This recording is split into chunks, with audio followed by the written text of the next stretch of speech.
En las unidades de reacción inmediata y las estaciones de policía hay una crisis profunda por el elevado número de presos recluidos en estos sitios y quienes no han sido trasladados a las cárceles. El desorden es tal que la Corte Constitucional tuvo que meterse y emitió 29 órdenes estableciendo que a los reclusos se les violaban sistemáticamente sus derechos por el desorden en las instituciones penitenciarias, es decir, en los centros de reclusión. Cabe recordar que estos lugares solo pueden ser usados para detenciones transitorias de paso y los procesados y condenados no deberían estar recluidos allí, pero las cifras dicen todo lo contrario y más de 22.000 personas vinculadas a procesos penales en el país se encuentran en este momento recluidos en este sitio. La orden de la Corte es clara y perentoria y ahora estas personas tienen que ser trasladadas a las cárceles, por lo que nuevamente el sistema carcelario está en el ojo del huracán por el caos institucional en entidades como el IMPEC. ¿Qué pasará con las miles de personas detenidas en las estaciones de policía? ¿Cómo afrontarán, por supuesto, el gobierno la orden de la Corte Constitucional? Ese es el tema de conversación esta noche en Zona Franca. Bienvenidos, comenzamos.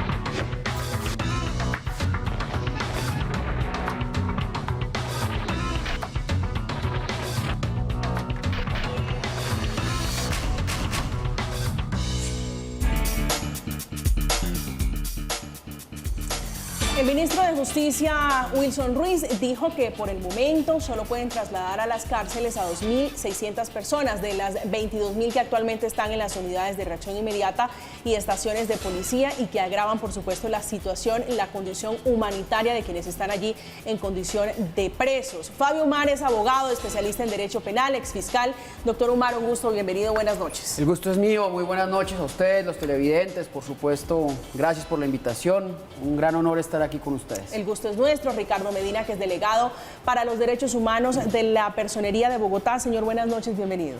Muy buenas noches, María Camila, buenas noches a Fabio y a todos los televidentes. Gracias por invitar a la Personería de Bogotá a este espacio. A usted muchísimas gracias, una voz muy valiosa en esta conversación. Se une al debate Daniel Cardona, que es abogado penalista, exfiscal, muy reconocido por su papel en la Fiscalía General de la Nación. Doctor Cardona, buenas noches, bienvenido. Camila, muy buenas noches, un cordial saludo para ti, para Fabio, para Ricardo y para toda la audiencia. Pues quiero comenzar con el doctor Ricardo Medina preguntándole a ustedes, desde la Personería, ¿qué se han encontrado el caso de Bogotá, que no es, digo, la corona, la joya de la corona en lo que está ocurriendo con estos centros de detención transitoria? ¿Qué han encontrado ustedes en la SUR y en las estaciones de policía? Bueno, la Personería de Bogotá, como guardiana de los derechos de las personas privadas de la libertad, ha venido trabajando desde el año pasado y ha encontrado cifras alarmantes, por ejemplo, en tema de hacinamiento. Al día de hoy, Bogotá tiene una capacidad de 1.094 personas privadas de la libertad en estaciones de policía y en las URIs, y al día de hoy hay 3.164 personas, lo que nos da un hacinamiento del 189%.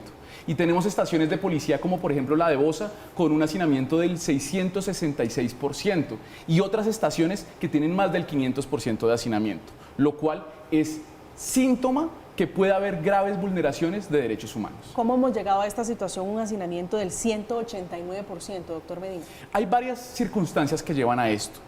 La pandemia, la COVID-19 ha generado que estos centros que no estaban habilitados, como son las estaciones de policía o como son las URIs, tengan personas que llevan 6 meses o hasta un año, personas que están ya condenadas, que no están en los lugares donde deberían estar.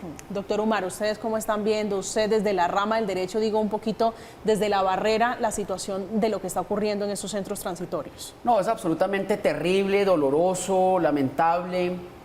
Mire, usted puede medir qué tan respetuoso es el Estado cuando mira cómo trata a los más débiles. Y por supuesto, el más débil es quien está privado de la libertad. Yo no discuto que las personas que cometen crímenes deben estar ahí. Es que esa no es la discusión. La discusión es el Estado cómo los trata, efectivamente cómo los trata. La situación es aterradora, pero esto no es de ahora, no nos llamemos engaños. Esto viene desde hace décadas.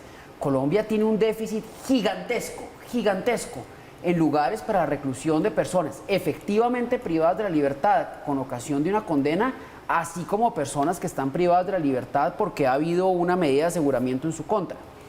Aquí aquí los colombianos, los jueces, los fiscales usan y abusan, y lo digo con todo respeto, pero también con toda la tranquilidad de que las cifras me dan la razón, usan y abusan de la medida de aseguramiento intramural. Y eso es parte del problema que tenemos ahorita. Las medidas de aseguramiento pululan.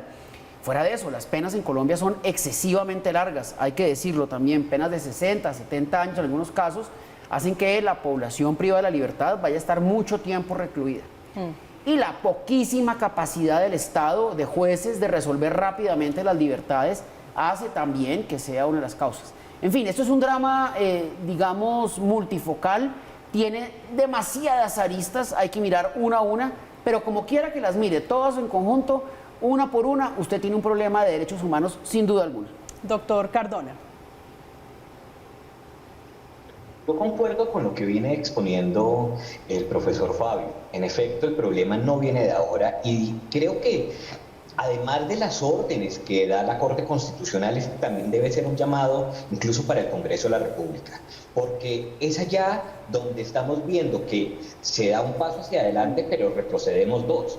Se expiden leyes como, por ejemplo, la Ley 1709 del 2014, que de alguna u otra manera buscaba atacar ese fenómeno del hacinamiento, permitiendo que más personas pudieran estar en sus casas, que más personas pudieran acceder a la suspensión condicional de la ejecución de la pena, pero por el otro lado empezamos a aumentar las penas, a prohibir beneficios y tenemos además una barrera gigantesca que espero que también podamos eventualmente debatir y es el famoso artículo 68A del Código Penal, que empieza a generar una barrera infranqueable en torno a la posibilidad de que puedan acceder a detención o a prisión domiciliaria o a suspensión condicional de la ejecución de la pena con un criterio netamente objetivo y es el tipo de delito. Y ahí es donde estamos viendo que se genera este problema. No viene de ahora, en efecto tenemos unos problemas institucionales, tenemos unos problemas de infraestructura, pero adicionalmente lo complicamos con medidas populistas como las que viene explicando el doctor Fabio y que yo también relato pues, en esta pequeña intervención. Sí, doctor Medina, usted habla de violación de derechos humanos, pero para ponerle color, como decimos en este oficio, en la práctica, ¿qué han encontrado ustedes cuando dicen se le están violando los derechos humanos? La Corte Constitucional se mete y dice están violando los derechos humanos. ¿Cómo viven los presos en este momento en una estación de policía en Bogotá, en el caso de ustedes que lo han podido constatar? Nosotros tuvimos el 21 de septiembre del año pasado una visita en simultánea a las 19 estaciones de policía que se encuentran en las diferentes localidades de Bogotá. Y ahí pudimos constatar muchas cosas. No solo el tema del hacinamiento, que ya ha sido bien tratado acá en esta mesa, sino temas, por ejemplo, de salud. Hasta esa fecha no había habido una sola jornada de vacunación contra la COVID-19 para las personas privadas de la libertad en las estaciones de policía. Ya se habían adelantado, ya habíamos hecho el llamado de atención para adelantar las jornadas de vacunación en las diferentes cárceles y penitenciarías, pero no había habido ninguna en estaciones de policía. Aterrador eso que usted está contando, doctor, absolutamente aterrador. Es decir, es que están tratándolos no como seres humanos, ¿no? Y es que, y aquí que estoy con dos grandes y reconocidos profesores, dentro del derecho penal siempre se ha hablado de los derechos del procesado, de la dignidad humana del procesado. Pero después de la condena, ¿dónde están los derechos? Y esa es la alerta que hace la Personería de Bogotá, porque cuando la persona ya está en un lugar recluido, se olvidan los derechos. Y no solo este tema, doctor Fabio, sino temas, por ejemplo, de alimentación, en donde la comida llega en mal estado, y son los familiares, los abogados, los propios privados de la libertad y hasta la policía que está encargada de custodiarlos, quienes nos dicen, por favor, hagan algo. Sin duda. Siéntenos en una mesa. Hay una falsa creencia, una falsa concepción, doctor Umari, es que cuando una persona es capturada, cuando una persona es privada de su libertad, es creer que se restringen otros derechos, como por ejemplo tener derecho a dormir dignamente, a comer dignamente. Creo que eso es parte del problema de lo que estamos viendo acá, ¿no? Claro, y esto es un problema que afecta, pues por supuesto, a las personas privadas de la libertad, sin duda alguna, a nosotros los abogados defensores que tenemos muchas veces que atender a nuestros clientes privados de la libertad en unas condiciones pues que realmente no permiten ejercer la defensa de manera adecuada.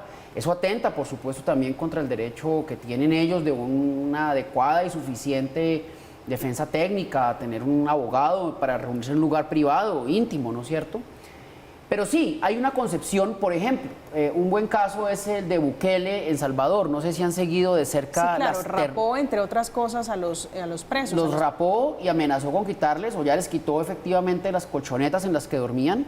Y fuera de ello, amenazó con quitarle la comida, de una comida al día que tienen a 0 comidas, de manera que ya no son centros de reclusión, son centros de tortura. Y eso es muy popular. Hay que decirlo, lamentablemente la gente, todos tenemos un ánimo de venganza cuando quiera que somos maltratados en nuestro derecho.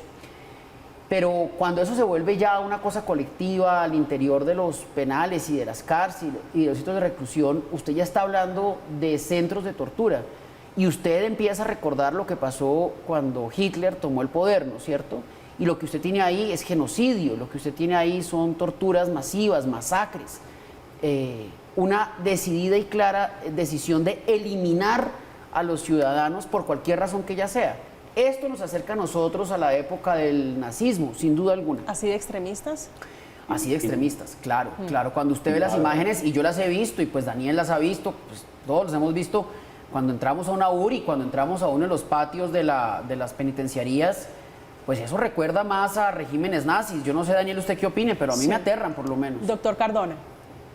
No, realmente son lamentables esas imágenes, no solamente las que se conocen a partir de los medios de comunicación, cuando uno como litigante va a visitar a algún cliente, esas condiciones son absolutamente indignas. Pero además hay que recordar algo, y es que estamos hablando de personas que, aunque se encuentran detenidas preventivamente, son personas que deben ser consideradas inocentes. Son personas que aún tienen su presunción de inocencia incólume, y sobre esa base también debemos entender que ellos están limitados en su libertad, limitados en su libertad de locomoción, pero en todo caso son personas inocentes. Eso no significa que las personas condenadas no las debamos también proteger, claro que sí, pero es que el problema que hoy se está viendo y el que de alguna u otra manera ataca a la Corte Constitucional en esta sentencia, la SU 122 del año 2022, es precisamente, o se concentra especialmente en las personas que se encuentran detenidas preventivamente. Son personas que aún no han sido vencidas en juicio, son personas que aún se presumen inocentes. Sí, yo quisiera decir dos cosas al respecto. En primer lugar, no todos son solo sujetos que tienen medida de aseguramiento. En Bogotá tenemos 576 personas condenadas en URIs y estaciones de policía. Eso es una cifra alarmante. Y respecto al acceso a la justicia, fue otro derecho que se encontró que estaba siendo vulnerado en estos lugares. Por ejemplo, la pandemia nos llevó a la virtualidad. Y estos lugares no están adaptados para audiencias virtuales. ¿Y qué nos relataban los propios privados de la libertad y la policía, que es quien los está custodiando sin que sea su misionalidad? Que para una audiencia tenían que prestarle el celular, y si se acababan los datos del policía, ya no había más audiencias. Entonces esto es algo estructural en donde diferentes entidades tienen que centrarse para poder acceder a estos derechos. ¿Dónde comienza la cadena de responsabilidades de esto que usted está narrando, de lo que estamos viendo acá esta noche, lo que dio la Corte Constitucional? Yo creo que inicia en todas las instituciones que tienen que y que están siendo resaltadas en la sentencia de la Corte.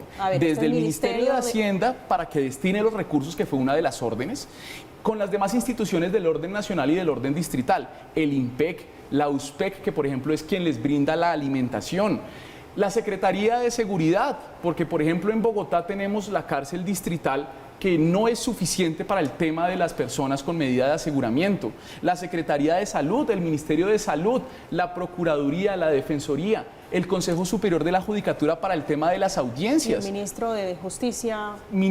Todos los ministerios. Todos. Esto es algo totalmente estructural. Es estructural, pero uno no puede llamarse engaños, y esto hay que decirlo con claridad. En Colombia no hay justicia. O sea, las cosas hay que decirlas con todas sus letras.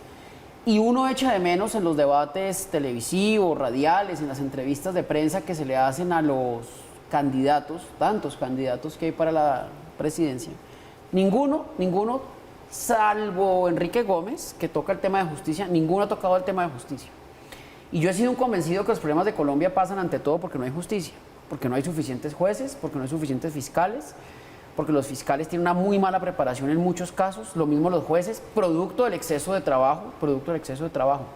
Y lo que usted está contando, que yo pues digamos no lo sabía con esas cifras, Pues lo que muestra es que hay un problema realmente del alma del sistema, que pasa por lo presupuestario, por supuesto que sí, por supuesto, sin duda alguna, pero también pasa por la alegría, la algarabía y el tropicalismo con que están legislando los congresistas en Colombia, que no hacen otra cosa que... Tuvo que meterse la Corte Constitucional analizando 9 tutelas, es decir, 9 tutelas, que es la historia de vida de personas que están hoy privadas de la libertad, que les dicen, señores Corte Constitucional, esto es inhumano, aquí no hay derechos humanos.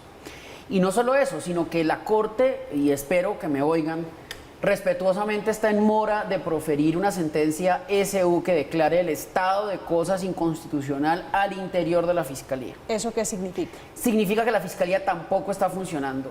El 80% de los procesos de la Fiscalía General de la Nación están acabándose por una decisión administrativa de los fiscales, esto es el archivo. Del 20% que se lleva a juicio, de ese 20%, óigase esta cifra, el 40% logra la Fiscalía una condena. Eso tiene graves consecuencias, porque ese otro 60% o persiguió inocentes o permitió que culpables se salieran con la suya. La Fiscalía tampoco está funcionando, eso hay que decirlo abiertamente.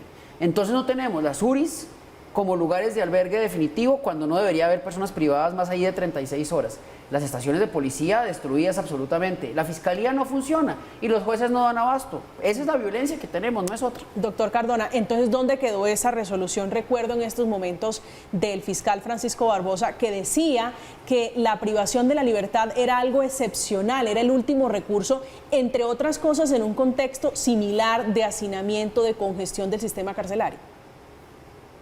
Desafortunadamente debo coincidir con Fabio, y es que al interior de la Fiscalía muchas de esas directrices terminan siendo letra muerta.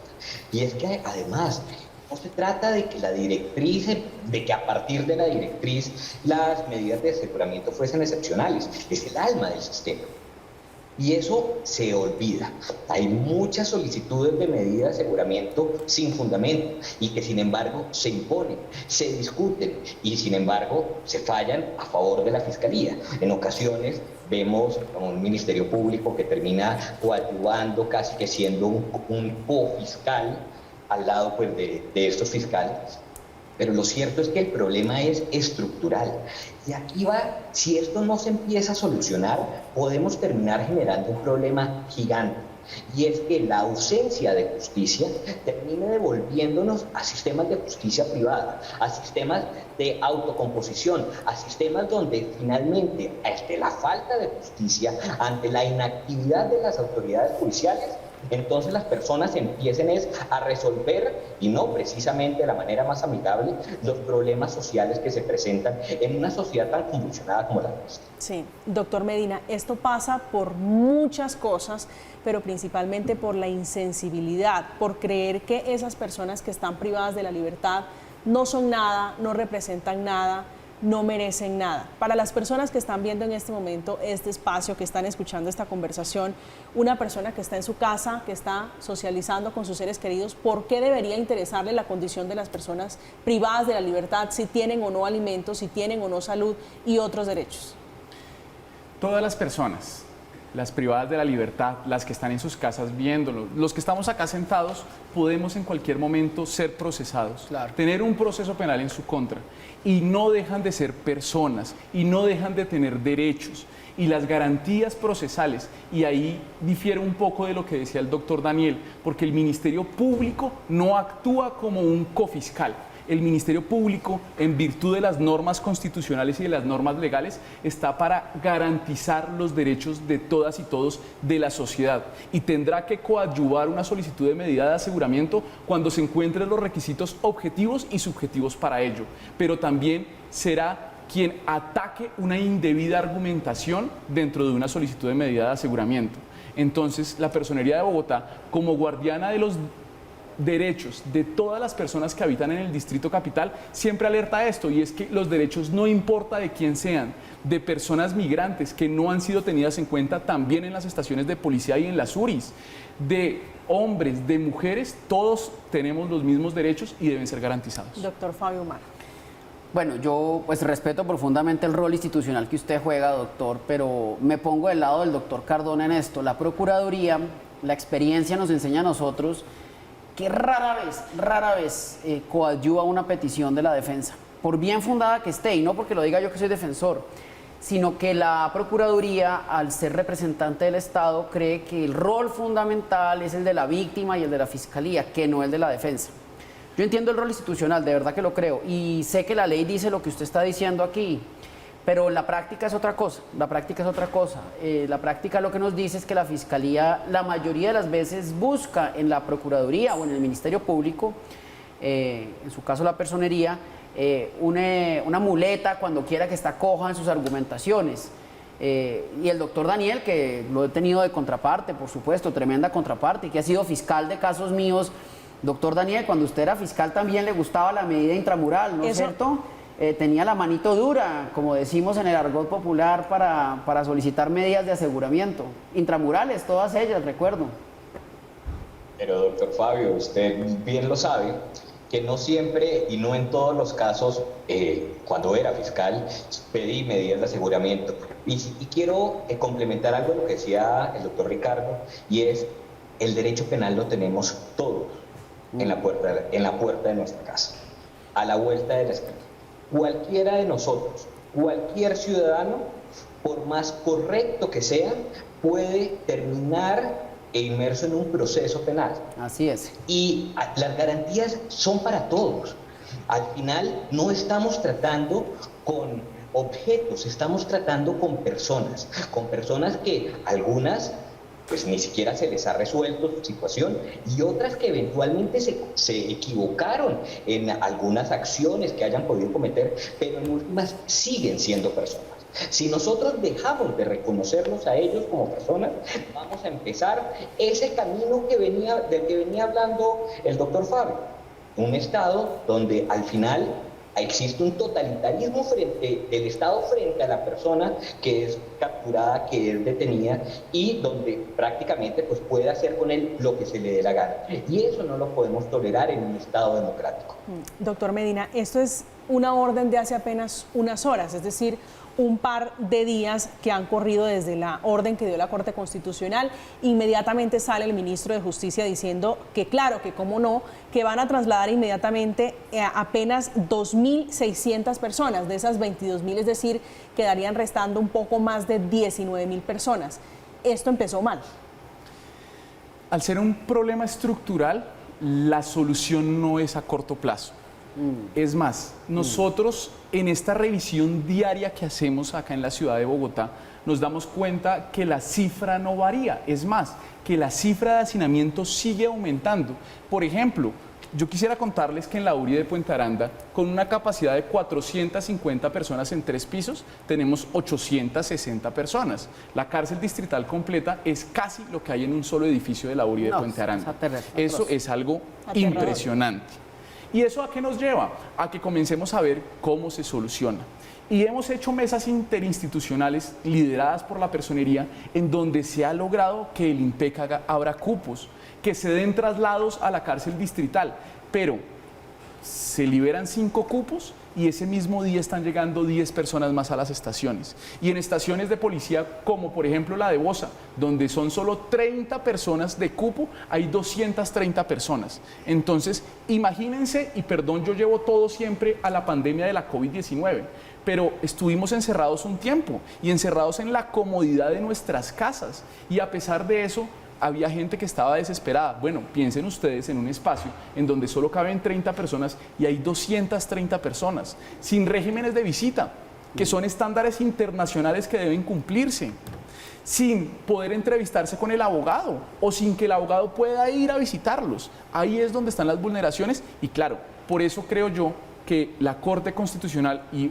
queremos leer la sentencia de manera completa, pues da estas órdenes a mediano plazo, a corto plazo y a largo plazo para ver si logramos salir de este estado de cosas inconstitucional.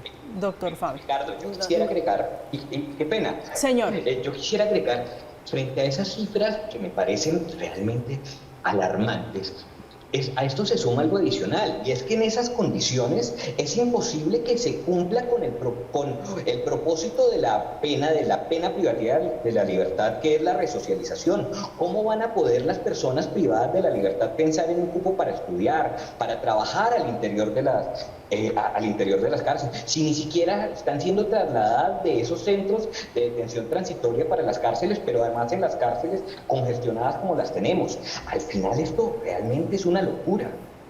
Al final, que ese es el propósito o es el fin de la pena, no se cumple y terminamos teniendo en las calles, no sé si usted tenga la misma lectura, personas completamente resentidas, llenas de odio y llenas de muchas taras. Escuelas del crimen, pero cómo no. Ahora, yo pues no quiero ser pesimista, porque no quiero ser pesimista en este tema. Quisiera creer que la Corte pues va a lograr que se cumplan sus órdenes, pero yo no creo que esto va a ser letra muerta. Podemos a este programa si quieren 5 años. Usted está entonces dentro de los 3 salvamentos de voto de los magistrados que dijeron hay cosas que son prácticamente incumplibles. Incumplibles porque no hay presupuesto, porque no hay disposición política, porque no hay disposición moral como país a superar estas crisis, porque los ciudadanos que están privados de la libertad siempre son vistos y han sido vistos en Colombia, en los países de América Latina muy de segundo o tercer nivel. Y yo personalmente quiero creer que esto va a cambiar, pero no creo que cambie. Pero si usted fuera hoy si usted fuera el ministro de Justicia hoy, si usted fuera el ministro de Hacienda con la chequera para solucionar esto, ¿qué haría? Lo primero que haría si soy ministro es renunciar, porque no quiero tener este problema en mis manos. Es que no tiene solución, Camila, no tiene solución. No tiene solución porque no es un problema económico, aunque también lo es un problema legal, pero no netamente legal. Es un problema ético, pero no exclusivamente ético. Lo primero que hay que hacer es derogar un poco de leyes, ya Daniel lo decía, el infame artículo 68A del Código, que prohíbe los beneficios para las personas condenadas y para las personas que atraviesan una investigación. Pero no es la única, digamos, hay una ley que es la 890 que pero ha vuelto estaríamos, es decir, derogando ese artículo frente a un problema sustituto, es decir, abandonamos uno y tomamos otro. Se lo digo porque aquí hay presos de presos, hay presos, el señor que se roba un banco, el señor que asesina y va con un cuchillo y lo atraca, y el señor que se robó la pensión, entre otros. Claro, y el problema de Colombia es que nosotros en Colombia tenemos, y es un problema, digamos, bien particular de nuestro país, tenemos toda la delincuencia que queramos. Nosotros tenemos guerrilla, tenemos narcotráfico, tenemos paramilitarismo, tenemos problemas ambientales, tenemos pues delitos de cuello blanco. Eso no es habitual, digamos. Estados Unidos tiene muchos delitos, pero menos espectro del Código Penal, y eso hace que la administración de justicia en Colombia sea tremendamente difícil. Y eso es propio de países pobres, por lo demás. Pero, digamos, uno tiene en esto que ponerse la mano en el corazón. La Fiscalía es la entidad que más presupuesto tiene después de las Fuerzas Armadas y no da resultados. ¿Qué nos hace pensar que el problema es exclusivamente de dinero? ¿No? Hay que ser novedosos en las salidas, y no veo que la Corte haya tirado línea sobre alguna novedad que pudiéramos utilizar, también hay que decirlo. Doctor Medina. Y no hay voluntad política tampoco. O sea, esto no se traduce en votos. Salir a decir que necesitamos reducir las penas, que necesitamos eliminar esa prohibición de beneficios. Eso es impopular. Eso no se traduce no en da votos. Por el contrario, aquel político que termine proponiendo ese tipo de cosas, lo que va a terminar es colgado en unas votaciones, quemado, precisamente porque la gente hay que también transmitirle y educarle que la justicia no necesariamente implica cárcel. Y eso es parte del problema. Y es que estamos absolutamente convencidos de que la única forma de entender que existe justicia es si una persona la metemos en una cárcel, y si las condiciones son indignas, muchísimo mejor. Y eso es equivocado. Sí, doctor Medina, entonces, usted decía que esto es un plan en varias fracciones, en varios términos. ¿Cuál debe ser el punto de partida entonces? Entendemos que la sentencia todavía no se conoce en su totalidad, hay un comunicado más bien que escueto, que da algunas luces de para dónde puede ir la Corte, pero ¿cuál debería ser el punto de partida? Se lo pregunto usted, que ha estado en esa situación, ha visto cómo viven los presos en Colombia. El punto de partida ya se dio, y es darnos cuenta de cuál es la situación en las estaciones de policía y en las URIs. Siempre habíamos hablado del hacinamiento en las cárceles y penitenciarías, y yo sí soy un poco más optimista que el doctor Fabio, porque uno creería cuando trabaja con las personas privadas de la libertad y va e insiste y se reúne con entidades distritales y se reúne con entidades del orden nacional y se va dando cuenta que no hay soluciones. Pero a pesar de pensar que una golondrina no hace verano, pues como entidad fuimos la primera en decir, miremos hacia las estaciones de policía. Las estaciones de policía van a colapsar. Esto es un problema estructural. Entonces lo primero fue saber en qué condiciones estamos, saber que las estaciones de policía no son lugares aptos para las personas, saber que ahí no pueden estar, que en las cárceles de pronto tampoco hay condiciones, pero las condiciones son mucho mejores que en las estaciones de policía y en las URIs. Y es comenzar a ver esas otras alternativas. Por eso es que creo que hay órdenes para entidades del orden nacional, pero también para entidades distritales, porque este es un problema de todos. Este es un problema que ustedes han detectado, pero déjeme preguntarle si hay parte de la solución, usted la ha comentado esta noche acá, pero riesgos, si han detectado ustedes riesgos de un hacinamiento en Bogotá, usted dice más de o cercano al 189%. ¿Qué riesgos significa esta cifra en Bogotá, en una estación de policía, en una URI? Riesgos que ya han empezado a ocurrir, y es por ejemplo el tema de los amotinamientos. Una persona que no tiene derecho a ver a sus hijos, una persona que no tiene un régimen de visitas conyugales, una persona que no tiene jornadas obligadas de salud, de atención médica, de atención odontológica, puede llevar a un caos. Y hemos tenido en estaciones de policía amotinamientos y ha tenido que entrar el SMAT y tiene que buscarse garantizarse los derechos humanos. Hay peligros de fuga, se han dado a la fuga. En la estación de Chapinero hace un tiempo se dieron a la fuga. ¿Por qué? Porque además no están las condiciones también de seguridad para tener a estas personas privadas de la libertad. Y entonces riesgos son un montón. Y si no actuamos a tiempo, va a ocurrir graves vulneraciones de derechos humanos. Así es. No, la situación es crítica. La situación es crítica porque, digamos, Caracol, por ejemplo, sacó un informe muy interesante, pues muy doloroso, por supuesto, de lo que aconteció en unas noches terribles, en una noche terrible en una de las penitenciarías aquí en Bogotá, ¿no? Y estamos hablando, por supuesto, de las personas privadas de la libertad, pero ahora hablemos también de los guardias. Hay un guardia por cada 15 o 20 presos, cuando el estándar debería ser uno por cada 4, cada 6.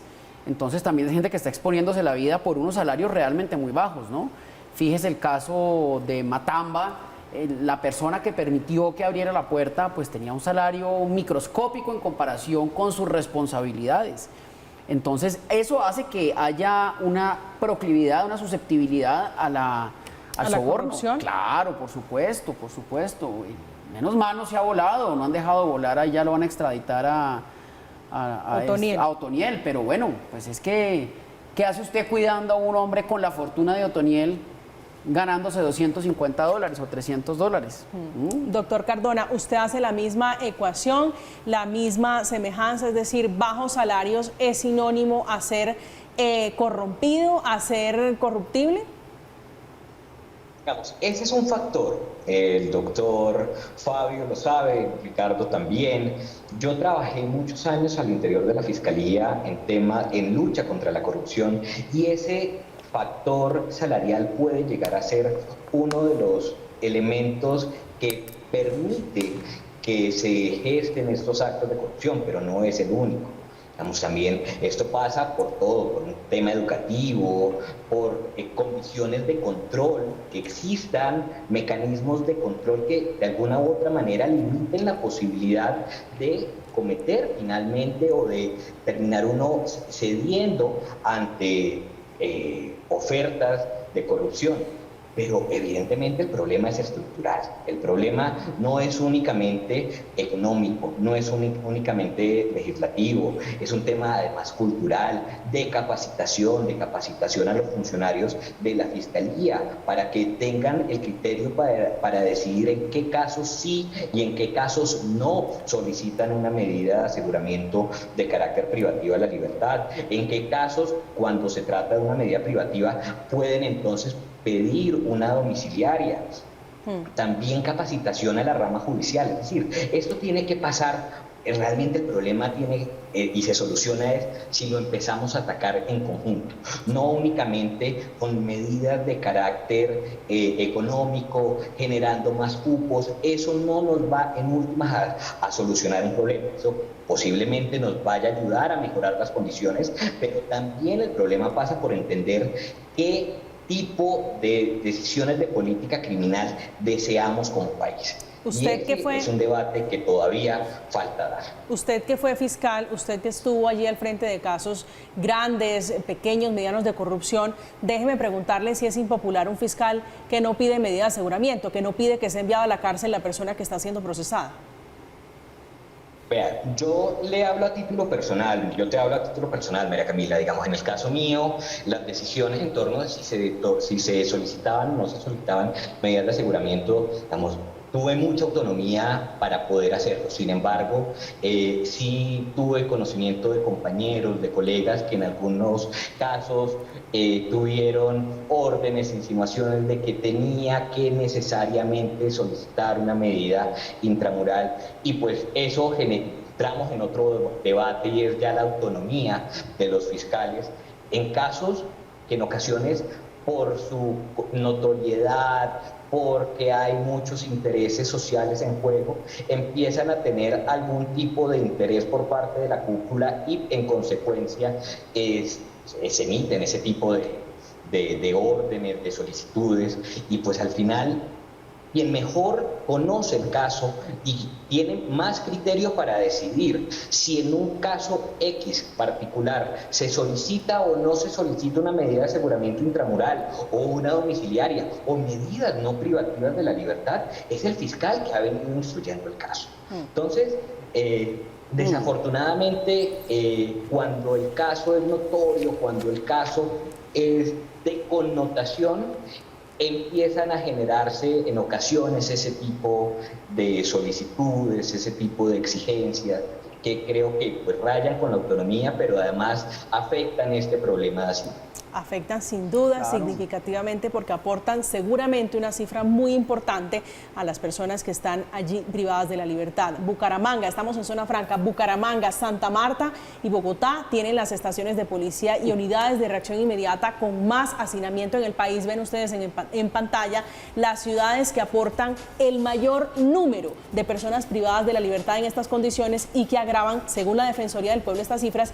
y que agravan la situación a las personas que están en condición de detenidos en este momento en el país. Estamos en zona franca hablando de la condición de las personas privadas de la libertad a propósito de este fallo, de esta decisión de la Corte Constitucional, que analizó 9 tutelas de personas que estaban en condición de abandono, si se puede decir así, padeciendo problemas de derechos humanos, padeciendo todo tipo de vicisitudes en las cárceles del país, y que se mete la Corte y toma esta decisión que hoy nos tiene conversando sobre qué hacer con las cárceles, qué hacer con las URIs, qué hacer con las estaciones de policía. Ya regresamos.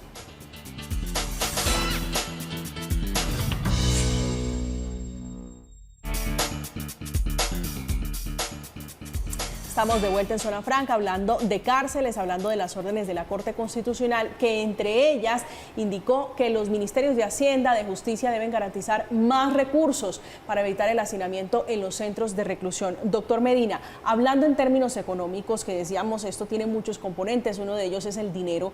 ¿Cómo hacer para que la plata aparezca en un país donde tenemos muchos problemas, y entre ellos problemas que pasan por la falta de recursos? Bueno, los recursos tienen que salir del COMPES y de todas las decisiones que tomó la Corte para que podamos darle la debida atención a las personas privadas de la libertad. Y tiene que hacerlo tanto el Ministerio de Hacienda como buscar alternativas desde el distrito para poder hacerlo, para poder preocuparse y darles las soluciones inmediatas a estas personas que están en estaciones y URIs.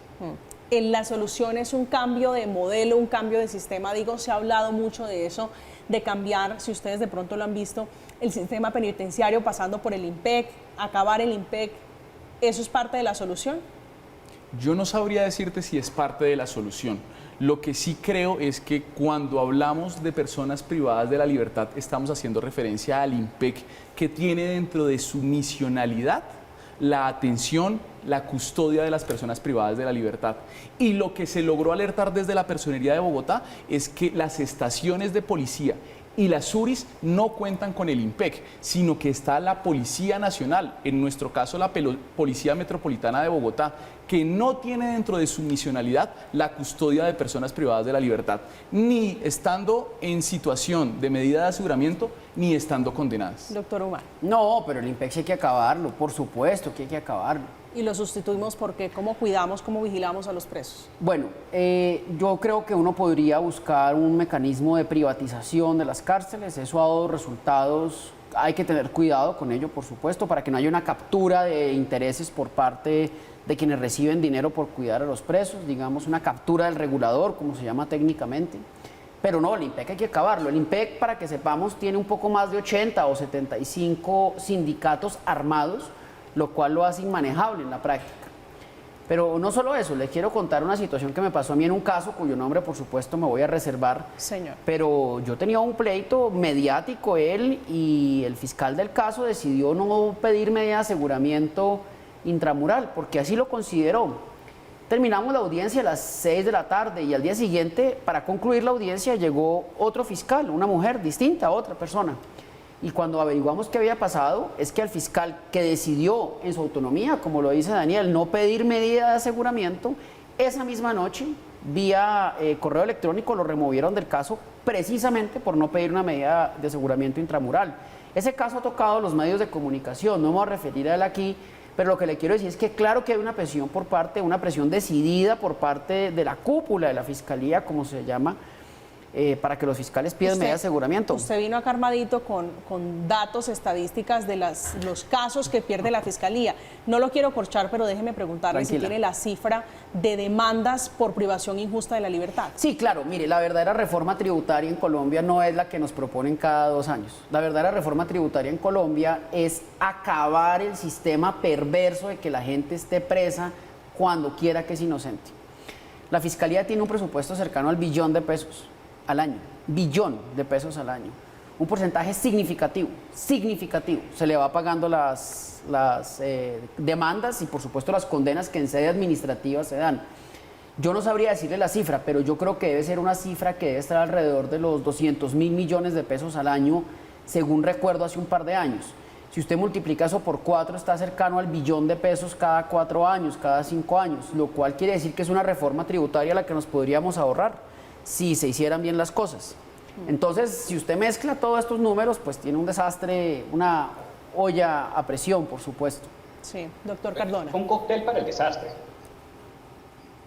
Sí, doctor Cardona, lo Es escucho. un cóctel para el desastre.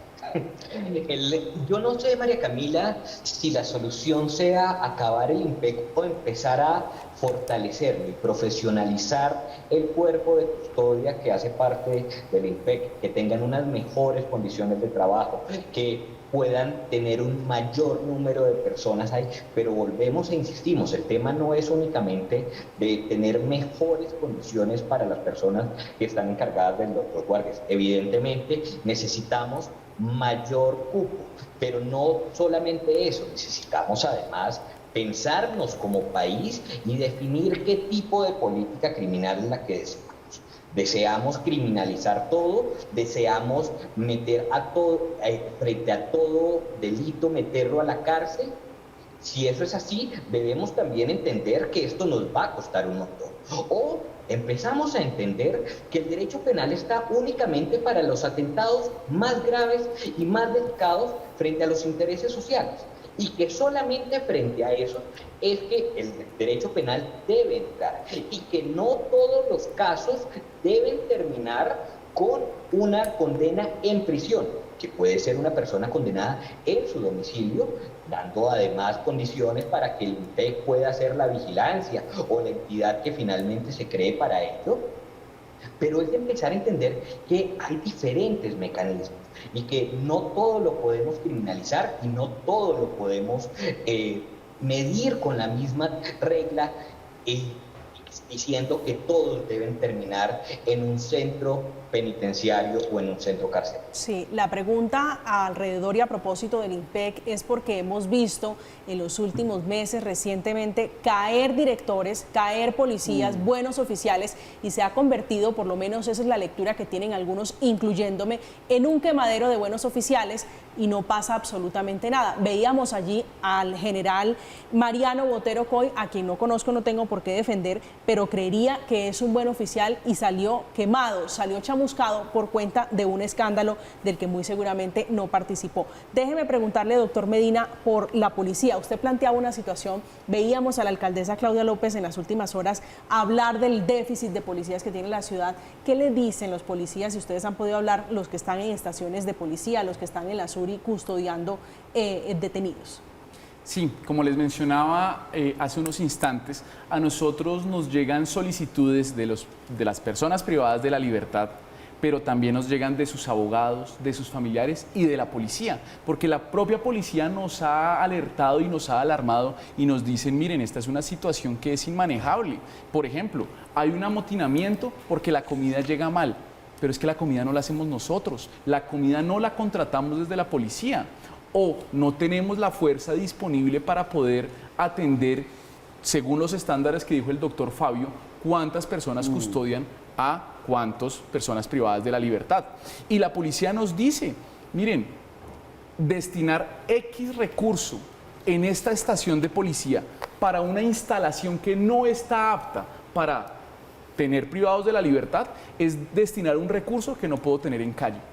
Entonces está desdibujándose la misionalidad de la propia policía y nosotros desde nuestras competencias y funcionalidades tenemos que dirigir a los encargados de tomar esas decisiones. Para irme a comerciales, déjeme hacerle una pregunta de sí o no y me la responde cuando regresemos. ¿Parte de la solución es empezar a excarcelar, es decir, dejar en libertad a los que estén por delitos menores? La respondemos ahorita después de comerciales. Dígame sí o no. Yo creería que es cumplir la decisión de la Corte y poder revisar el decreto del COVID y demás para que se den las libertades bajo los estándares de la norma. La supo sortear, pero luego se la pregunto. La Corte también determinó que si persiste el hacinamiento en los centros de reclusión, las alcaldías deben proveer inmuebles para trasladar a los detenidos. Estamos en Zona Franca, vamos a hacer una última pausa, al regreso las conclusiones. Ya regresamos.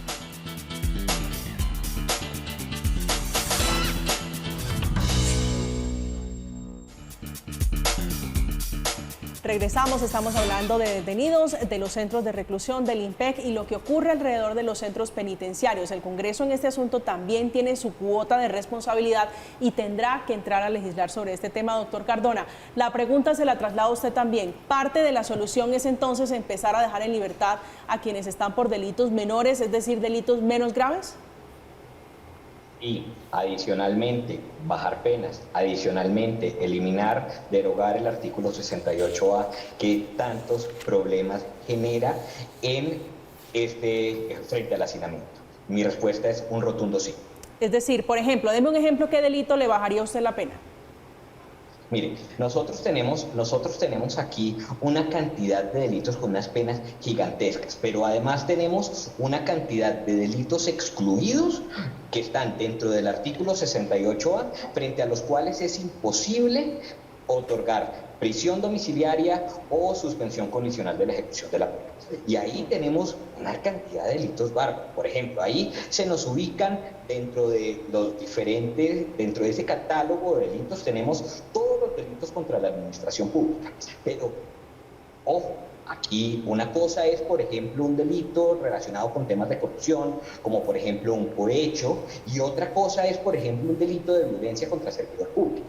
Yo personalmente no creo en los catálogos de delitos como medidas prohibitivas.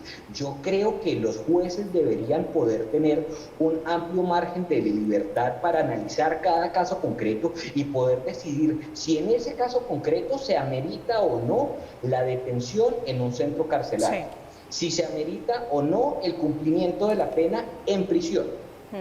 y no a partir de una medida generalizada donde pongamos a todos en un mismo saco a partir de simplemente la figura delictiva. Yo creo que los jueces deberían poder tener un mayor margen de libertad para analizar cada caso concreto y definir en qué condiciones, dependiendo pues del caso concreto, se amerita o no esa detención en un centro carcelario o la pena en un centro penitenciario. Sí, doctor Umar, ¿excarcelación sí o no?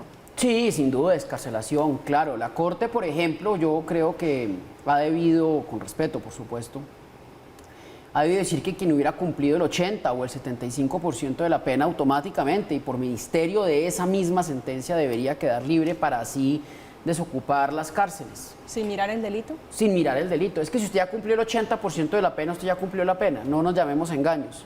Si usted ya pagó de una pena de 25 años, pagó 21, no se socializó en 21 años, realmente faltan esos 4, pero sí salir a la calle o salir a la casa, por ejemplo, haría bien. Yo creo que el catálogo de delitos tiene que cambiar, muchos más delitos para que se paguen en su casa, medidas alternativas, pero claro, las medidas alternativas suponen un estado mucho más fuerte que el que nosotros tenemos, las tobilleras electrónicas, la presentación personal quincenal o semanal o mensual, en fin, cualquier cosa de esas. Fabio Umar, que es abogado penalista, esta noche conversando con nosotros a propósito del gran problema, de la gran dificultad que tienen y el chicharrón, la papa caliente que tienen con los centros de detención transitoria. Doctor Umar, un placer tenerlo esta noche acá. El gusto es mío, un abrazo para todos, muchas gracias. A nosotros muy complacidos. Estuvo esta noche también con nosotros Daniel Cardona, que es abogado, exfiscal, un hombre que conoce muy bien lo que pasa, lo que hacen los fiscales y cómo están tratando este asunto que debe tocarse con pinzas. Doctor Cardona, un abrazo y muchas gracias por acompañarnos esta noche. Muchísimas gracias por la invitación. Fabio y Ricardo, siempre es un gusto conversar y debatir con ustedes. Muchas gracias. El gusto es nuestro. Ricardo Medina, que es delegado para los derechos humanos de la Personería de Bogotá. Doctor Medina, un gusto. Buenas noches. Muchísimas gracias a ti por la invitación, a Fabio y a Daniel por la conversación y recordarles que desde la Personería de Bogotá, como guardianes de los derechos de las personas privadas de la libertad, estamos para atender cualquier tipo de requerimiento. Me quedan unos segunditos para hacerle una pregunta que muchos se hacen en la calle. ¿Hay una importación de delitos, posiblemente un agravamiento de cómo, por ejemplo, se roba en las calles? No podría darte respuesta de eso porque no hemos tenido estudios al respecto, entonces no sabría decirte si sí estamos frente a una importación o no. Llegamos al final de Zona Franca. A ustedes, como siempre, gracias por acompañarnos. Que tengan un feliz resto de noche. Que descansen.